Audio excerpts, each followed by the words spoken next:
All right, what's up everybody? Anthony here, Empire Music, empiremusic.com. Phone number at the shop here in Pittsburgh, PA, 412-343-5299. If you need anything, please feel free to reach out to us, to me. If you want to hit me personally at my email, my work email that is, it's anthony@empiremusic.com. Very simple to remember. Anything you need bass related, please reach out. So checking out, this is the second video we're doing. I don't know chronologically which one's coming out, but in the brand new Fender American Ultra 2 precision bass. I did a video on the ebony board one. This one has a maple board on it. So that's really the only difference here. The specs stay the same. I love the specs, as I said in the other video. I really think Fender got this right by keeping a lot of the good stuff from the American Ultra series and adding some new stuff that just makes sense to me from a perspective of kind of under the hood and some more kind of in focus type changes they made. So starting here down at the bridge, they kept the high mass bridge, awesome move. They added stringing through the body, and also you can top load it. Love that. Pickups, they're calling them Ultra 2 noiseless pickups in there. So I'm assuming they revoiced them. I'll be very honest, I don't notice a massive difference as far as the tonality of it just sitting here. But if I A/B'd them, which if I get a chance to do, I certainly will. I love doing videos like that. And we'll kind of dive in and see if there's some tonal differences there.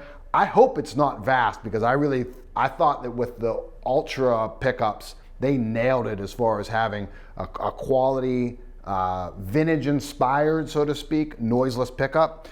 Typically speaking, noiseless pickups have in the past always been kind of brash and a little brittle, and also kind of sterile on the top end, meaning like there's no vibe, there's no life to them. They're loud and they're kind of in your face, but there was just always a quality to them that I never cared for. But with the whatever they were doing in the Ultra setup was really, really nice. I thought it encapsulated the Fender vintage thing with like a modern touch to it. So I didn't react adversely to just plugging this in and playing it, so that's a good thing, right?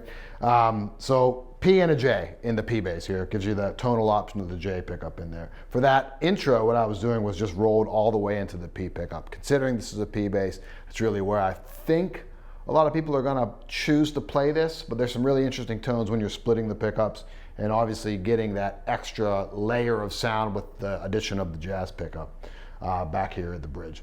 So control layout wise, a little bit different than what they were doing before. And I like these additions, I really, really do. Volume, pickup panning, mid-range, passive tone control, treble, and then bass, right? So those are two stack pots right there. Now the active passive switch is really not a switch anymore. It's the S1 button here. They call it the S1 switch, but it's an S1 button on the volume knob. I like that. It takes me a second to get used to it. So if you're going from Ultra to Ultra 2, you're used to having the switch back here. It's now here. The first few times I was doing videos, I was like, oh man, I was hitting this. I wasn't doing anything as far as flipping between active and passive, because this now is a mid-range frequency. So that's controlling what this mid-range cut or boost is hitting. So 350 hertz or 325 hertz or 750 hertz. And I'll go through some of the tonal variety that can give to you. One note, it takes a little bit to get used to having that switch. So I already said that, but that switch, I will say this on the P, I wish that switch was right here like it was on the J, because this is controlling the frequency that this knob is cutting or boosting. It has nothing to do with this set of knobs right here. And on the jazz bass, it is right here. It makes a ton of sense. That was one kind of weird thing. Now, I said this in the other video, that's probably above my pay grade as to why that switch is over there. So there might be a wiring purpose or anything why it's there. I just kind of wish it was right here. Small knock on on the design. It's really the only thing I could say bad about this. As we move up, you have lumen lay inlays at the top here, which means in a low light situation, those glow in the dark. Very cool. They're charging right now just by the studio lights or any light out there. Pretty cool. Quarter sawn maple neck, big upgrade there. Love having that on there. And then graphite reinforced Posiflex rods in the neck. Thank you, Fender. I said it in all the other videos about these. It's so awesome that they added that in because it was something on the American Pro 2 that I loved, but it wasn't on the Ultra. So they're moving up into like what's, you know, their like most boutique production run, but they weren't including the Posiflex graphite rods. Now it's in there. Love that. 9.5 radius. 1.652 modern P-bass spacing, ultralight tuners. It's really, really a nice package. This one is in the Avalanche. I don't believe they call that Avalanche white. It's just Avalanche. Love the aesthetic. Brent and I were talking about how much we really thought it was a slick looking bass. The white on the silver anodized guard, really nice colorway on this. In fact, all the colors, I'm actually looking at a lineup of them over here in my peripheral. All look really, really good. I don't know that I love the name Sinister Red on the thing, but I love the color. They could have picked a better name though. So if you buy the red, maybe you just don't call your bass the Sinister Red, right? But the new finishes look great. The old finishes look great. They kept like the Ultra Burst. They kept the Texas T, which were really, really popular finishes. Let's dive into some of the tones. So wide open on the active. Oh, and another nice thing. When I was just about to say active and passive, I'm going to show you real quick, and I'm not going to spend a lot of time on the passive tones of this bass because I think it excels in the active setting. I think that's where these basses should be played. It's really nice to have passive as kind of a safety net. You're on a live gig, your batteries die, you still can get done with the tune, get done with the song, get done with the set, I should say. And with that, it's not a massive gain jump. Now again, I'm not boosting anything, going wide open, but it's not a massive jump as far as gain, and I love that. So in active here, right, just the P pickup, into passive, back to active. That's a clean sounding active preamp in that. I love that factor. Even if we start to boost, I'll boost a little bit of bass. Actually, I'll boost everything. Treble, bass, and mids, just a touch. So now we're in active.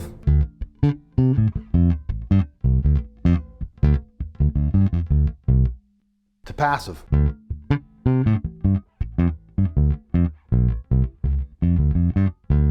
It's not a massive jump. We've sculpted the tone, but it hasn't had this really big gain jump. I actually really like that. I have my active bass collection's small at home, but I've been using it a lot. And there's a massive tone gain jump when you engage active to passive. So not that I generally flip between them, but if you are in that situation that you have to do it, you might need to make some adjustments either on your pedal board or back at your amp. It's nice that you don't have to so much with this. So I'm going to go back to everything kind of set in the detent position, meaning right in the middle.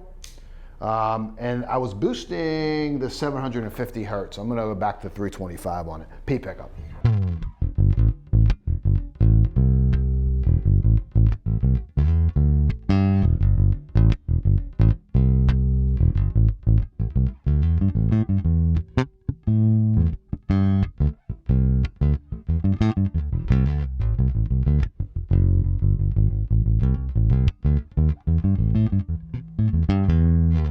We kind of start to dig in, change the attack, you know how I like to do with the P bass.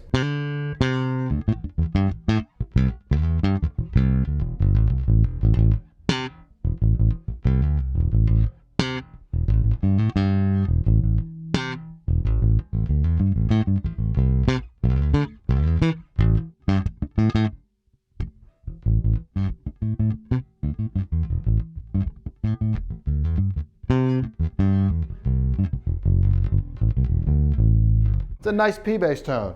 We'll flip over to the 750 hertz, and but we're still flat on the mid-range.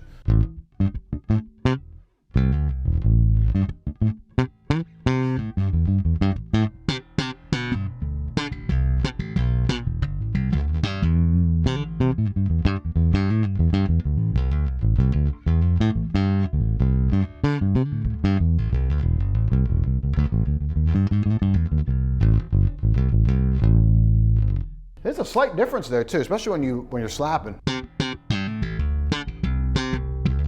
That's 350, 750, or 325, this is 750.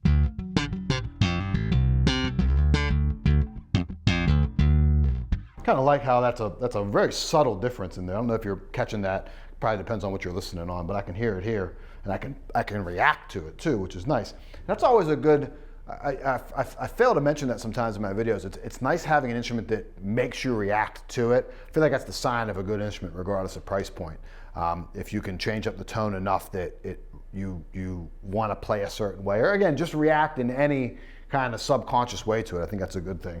Now, I'm going to go to middle position here, meaning P bass and J bass.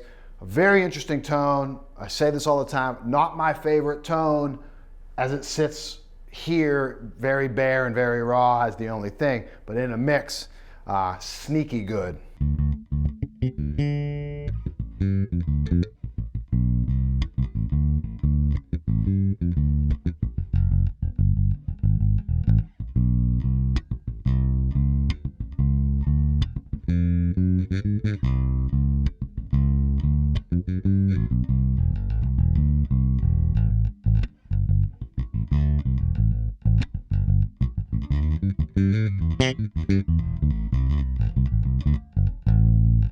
See what I mean? It gets a little bitey up here.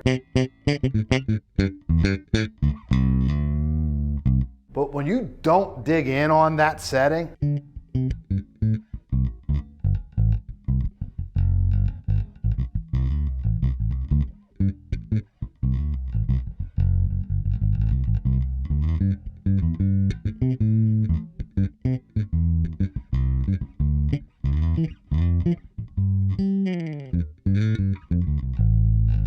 it's very cool. Again, in a mix, it fills up so much space. It kind of glides very comfortably underneath of a band. I really dig that sound, again, in that setting. Now, J pickup.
And give you some pick on the P bass, some pick on the P bass pickup. Easy for me to say, right?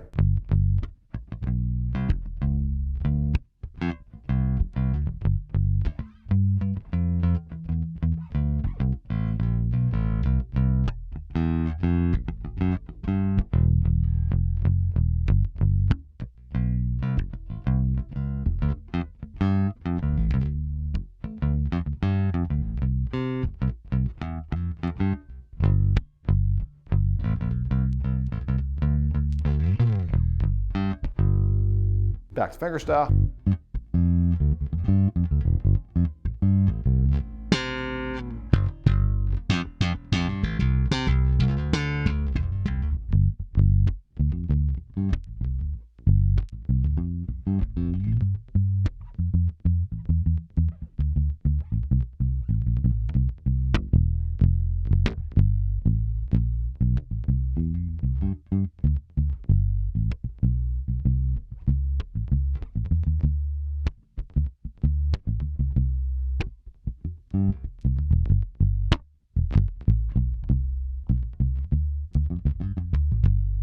And we'll boost some stuff, right? So add some bass, cut a little bit of treble. Actually, boosting, there we're cutting, add a little mid-range. I like that setting probably.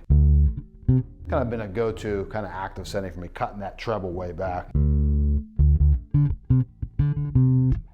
That's loud. That's like an in-your-face, tons of low end out of that.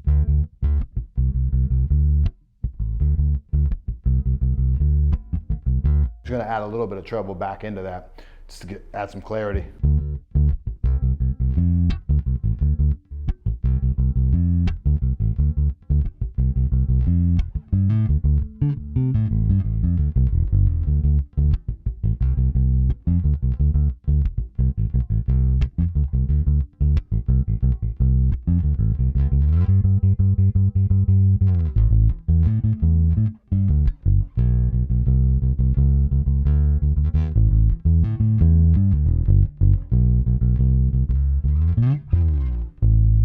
Man, that's like big, that's a massive tone right there. Kind of give the comparison here, back to middle position on everything. Yep. Oh, actually, before we get too far down the rabbit hole there, let's engage, let's boost mid-range pretty substantially. Just to kind of let you hear where that frequency shift is between these. So 750 hertz. Nice, we'll go back to the bridge pickup too. How about that? All the mid-range. And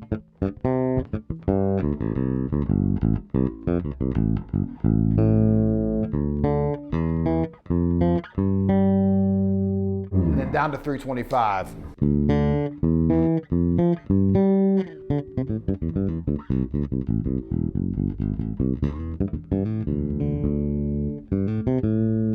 $750. 325. It's amazing how different that is. Now we have mid-range boosted way up. So if we just boost mids just a touch, let's go back to P pickup. And let's just check that out there. So 325.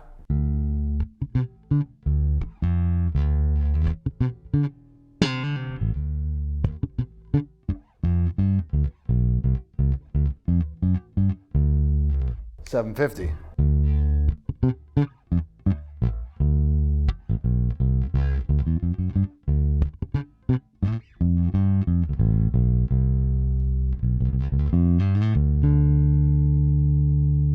$750 gives it like a little extra bite to it. $325 is like super warm, organic kind of mid-range. So it's a nice touch of versatility. Not only do you have the boosting and cutting of your typical 3-band EQ, but you have this extra little layer that we can start to really sculpt in where that mid frequency is. And with a P bass, I think that's super, super important to the overall tonality of it. So again, high marks for me on the Ultra 2 series. The P and the J have been very, very nice so far. Love the addition of the S1 switch. Love the addition of the mid-range switch back here, again, to kind of sculpt that tone. Really love the quarter sawn maple and the graphite reinforced rods through the neck. I think that's such a great upgrade that Fender's done. So hats off to them. It was a really nice redesign of the Ultra series into the Ultra 2. Phone number at the shop, 412-343-5299. If you need anything, please feel free to reach out. See you next time. Thank you.